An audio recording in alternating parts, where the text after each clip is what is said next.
Hi friends, welcome to 5 Minutes Tech YouTube channel. Here is Oppo Reno 11 Pro 5G smartphone.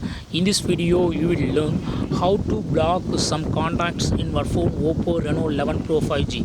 First of all, go to call button in your phone here and then go to this three vertical dots and click on settings there, and here select blocked numbers, and here you have to click on add a number and type the number that you want to get blocked. Okay, so here just I type 7010379240.